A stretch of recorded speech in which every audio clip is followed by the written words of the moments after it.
All right, viewers, for more on this, we are now being joined by Edward P. Joseph from New York. Edward is a conflict management expert with 15 years of field experience, as well as a foreign policy lecturer and analyst. Welcome to World DNA, sir. Thank you very much. Sir, let's start off with this. Now, it's a hostage deal. I mean, a swap of prisoners on one hand, hostage release on the other. The stakes are high. It's a very volatile region, and there is zero trust between the two sides. Of course, they are at war. Now, how does an exchange like this really take place? And the figures that have come in right now is that 13 hostages will be freed for 39 Palestinians. Now, how does it play out? Like, first the hostages need to make it to Israeli soil, then the prisoners will be released, or how do they sort of make this happen? The answer in brief is very carefully. And we have to remember here that this deal has been put together with the help of extensive mediation. So yes, there's no trust between Israel and Hamas, of course, no trust at all. But there is confidence in the Israeli side and in the Hamas side in the intermediaries. The U.S. has credited both Qatar and Egypt in this, and there is some confidence from each side in those intermediaries. And let's remember, those intermediaries, Qatar and Egypt, have an interest, as well as the United States, in this deal going through. So it's not just a question of the mutual lack of trust between Israel and Hamas. It's the fact that intermediaries themselves have put their own reputations at stake in this. And let's also remember that this is the relationship between Israel and Hamas. It does have experience of hostages being released and of deals being executed.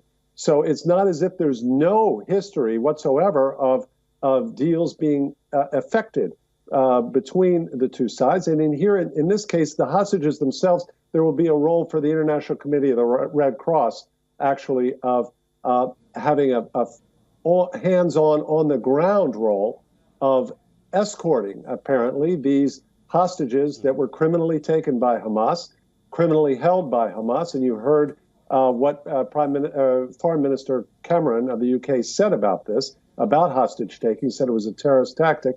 And ICRC will be there on the ground, apparently, in a role of escorting and bringing these hostages from Gaza to Israeli territory. So that's, again, an additional confidence builder. But you're right, it's very delicate. There are obligations that Israel has to meet in this with respect to the pause, the humanitarian pause or ceasefire, and also with respect to overflight. So there are elements that still have to be incorporated to achieve there's zero trust between the two sides, pause. But they need to trust the people who have made this happen and the nations which have come in between. Right, Mr. Joseph, apart from the obligation that Israel has to meet, Israel has clearly said that it intends to continue attacking Hamas militants even after the truce. Hamas also intends to intensify the fight on all the fronts. My question to you is that how do you think Israel will actually strike a balance between bringing hostages and also destroying Hamas, which is its ultimate aim?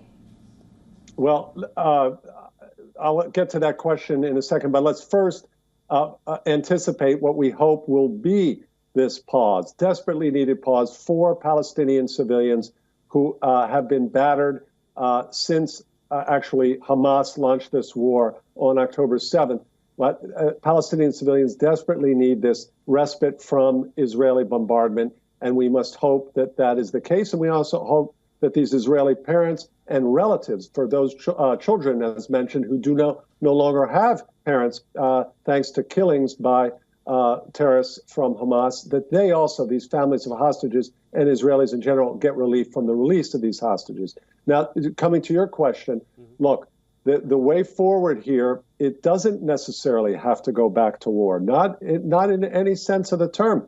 As part of this deal, the understanding that this has been stated from the Israeli side is a concept of more for more. So we have this initial 4-day desperately needed pause, again, for Palestinian civilians who also will receive desperately needed humanitarian relief there in Gaza, and those Palestinian civilians need that. And there's the provision of more for more. That is one additional day of this ceasefire or pause for each 10 Israeli hostages that are released. So what does that mean? It means very simply, it's up to Hamas to choose its priorities. That's what this means. It means that as this 4-day pause, which should come into effect very, very soon, and again, desperately needed for those Palestinian civilians, it's up to Hamas to choose whether it prioritizes the welfare of Palestinian civilians by continuing this respite from Israeli bombardment by releasing 10 more hostages. Again, here, the entire war itself could end if Hamas would release all the hostages and if its leadership would depart. Israeli officials have stated this. Please. Yes, I just want to come in there very quickly with one more question, sir. Now, how do you think Hamas is going to play this?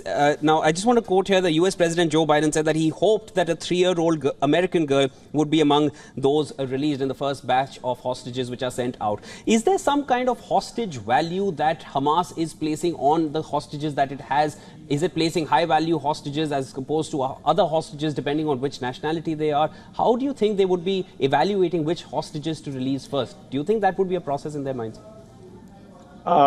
Obviously, it will be. Your question is a good one. And obviously, there is a calculation on Hamas about the hostages and relative value. For President Biden, you're absolutely correct. President Biden has a priority to ensure that Americans who are being held by Hamas are released.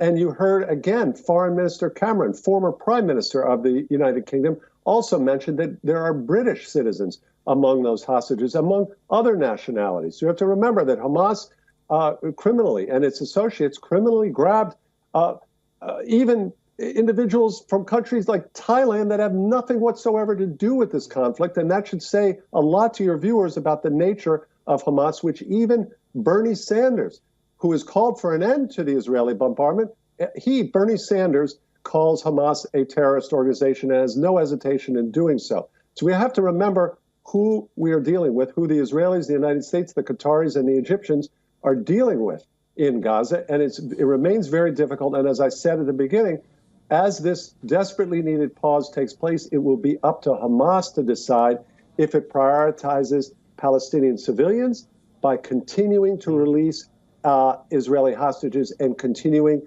this desperately needed respite from bombardment. Please.